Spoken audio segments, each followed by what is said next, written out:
everyone, welcome to this channel.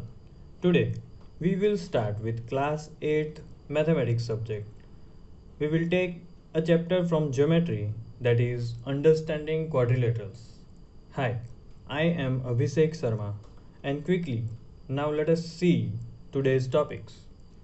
Today we will start with the introduction part of this chapter, that will include curves. Then we'll move on to polygons, then classification, increasing the step and depth of classification. We'll go for concave versus convex polygons. We'll see that as a part of difference between. And then we'll finally end with our last topic of today, that is regular and irregular polygons. Now friends, let us begin by revising some basic concepts of planes, curves, polygons that we have already learned in previous standards. Now let us start with plane. Now what is a plane in terms of geometry? A plane is a smooth, flat surface.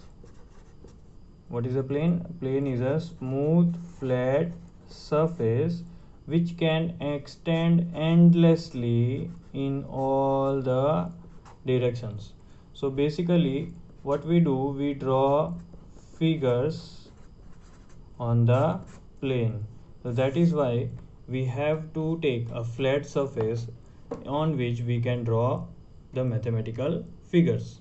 Now coming to the next topic, that is curves. Now in geometry, what are curves? Curves are the shapes that we get when we draw lines on a piece of paper without lifting the pencil and without using a ruler. Now see, curves are nothing but they are plane figures.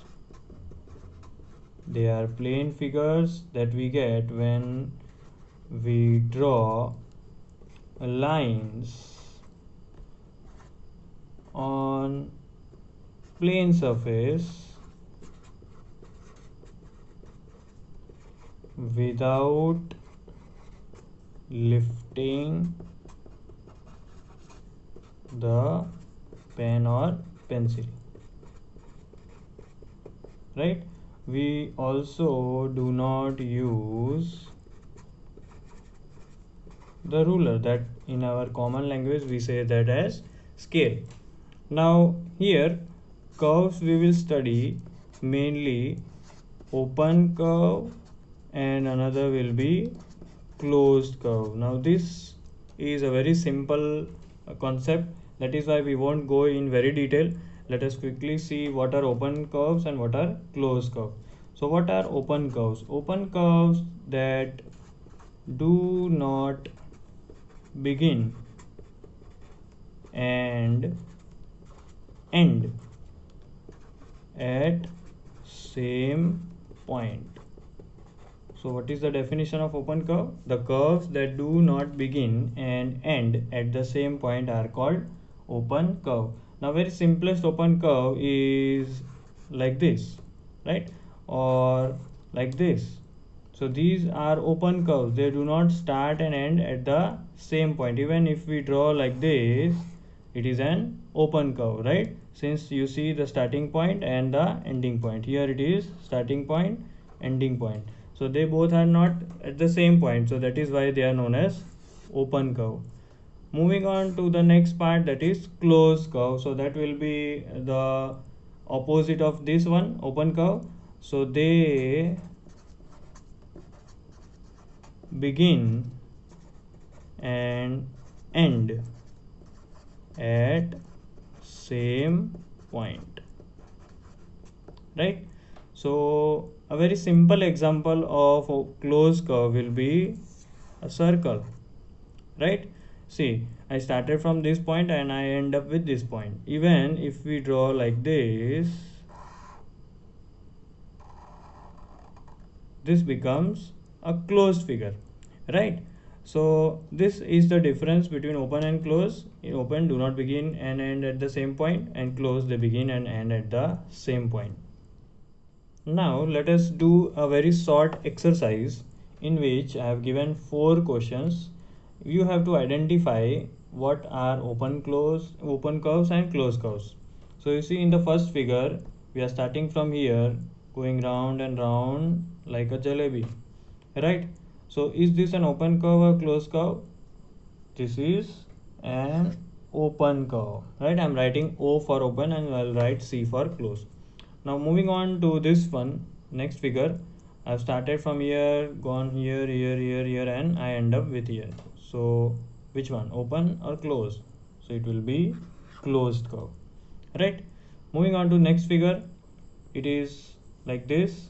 You can see it is a closed curve. And the last figure, it starts from here, goes over here, and here. So it doesn't start and end at the same point. So it is an open curve, right? So now I hope you are clear with the concept of what are open curves and what are closed curves. Moving on to the next important concept, which is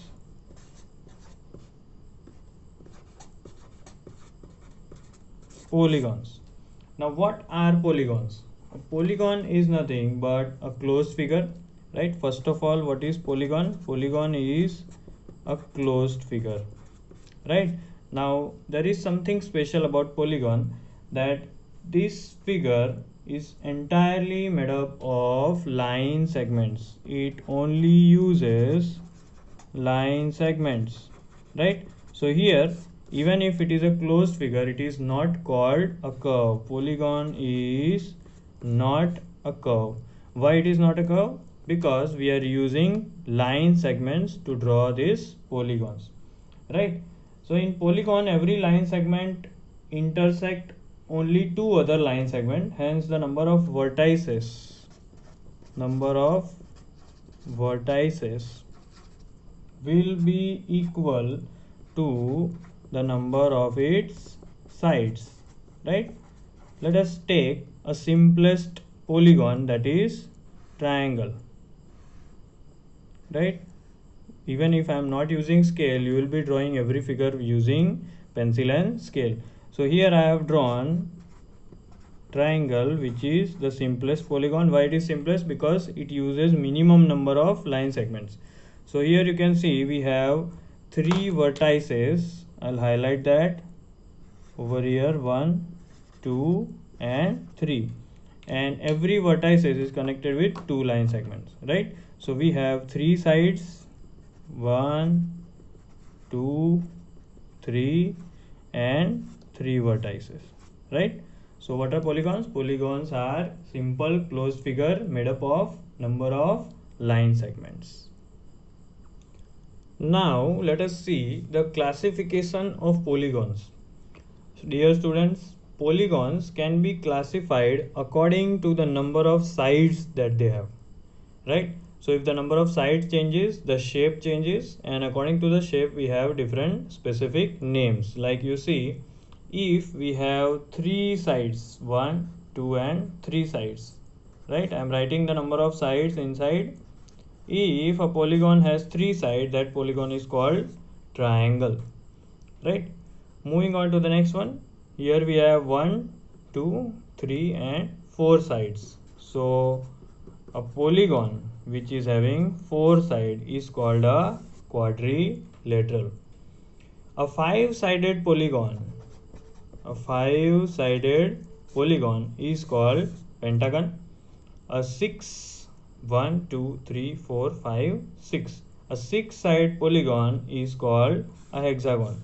Likewise, if you increase the number of sides, we will continue getting new shapes, and that will have again new names, right? So I'll be stopping from 10 sides polygon, and then we can also have another 11 sides, 12 sides, 13 sides as well, but we are not including that, right? That might not be in your course as well.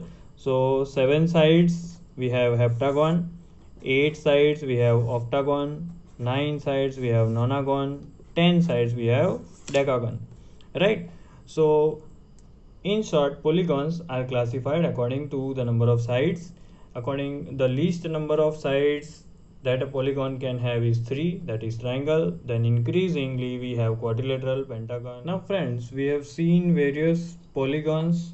Now moving further to the classification, now we will discuss about two groups of polygons. They are concave and convex, right? So these difference, right, we will be seeing this as a form of difference, concave versus convex.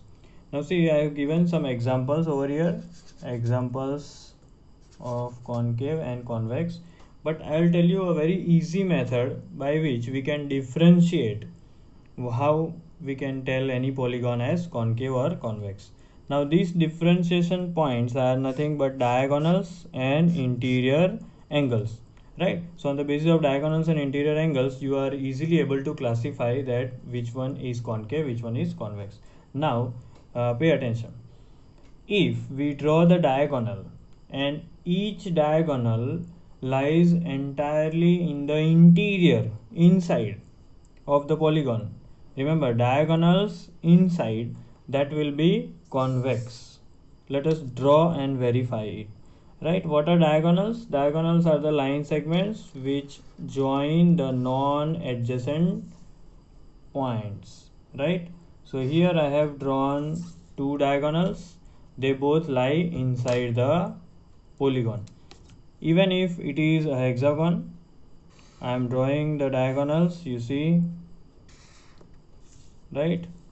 Quickly I will give you an example that diagonals lie, even though there are many diagonals possible like this, you see, we can also draw like this, we can also draw like this, right?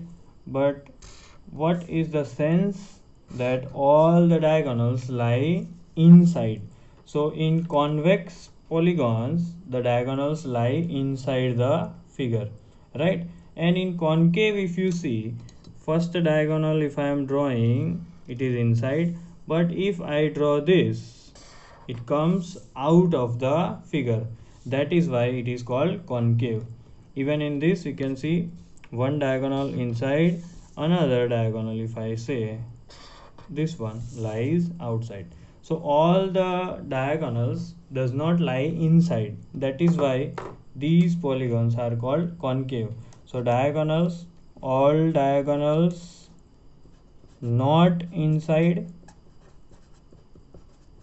so they are concave. And if all the diagonals lie inside the figure, then it is called convex, right? So this is the first basis on which we can divide. Now on the second basis is interior angle.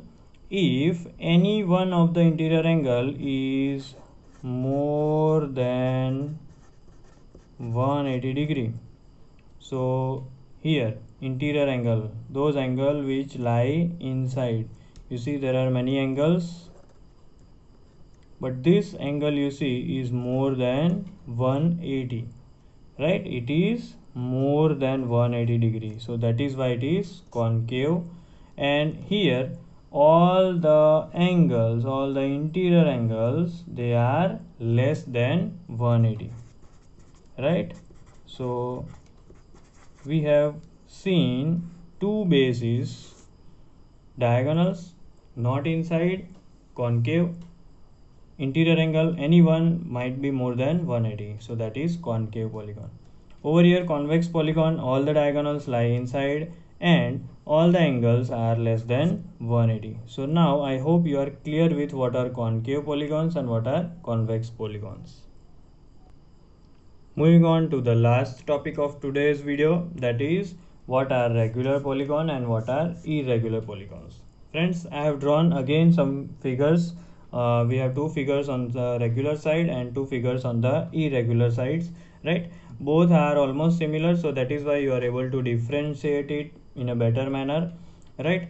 The only difference between regular and irregular polygon is whether the sides are equal or not. In regular polygon, the sides are having equal measures, right? And in irregular polygons, the sides are unequal, right? So this is the only basis to classify regular or irregular polygons. You see, we show the similar sides by this symbol, right? If suppose this is 5 centimeter, then all the other side must have the same measurement. If this is of 4 centimeter, then all the sides must be of 4 centimeter only to make it a regular polygon. And in irregular polygons, you see, if these three sides are not similar or of equal length, if this is of 3 centimeter, this might be of 5 centimeter, this might be of 4.5 centimeter. You see, all are unequal, right? You see this one here, if we take 5 centimeter, this might be of 3 centimeter, this might be of 2.5, this might be of 3.5. That simply means that an irregular polygon is a polygon having unequal sides.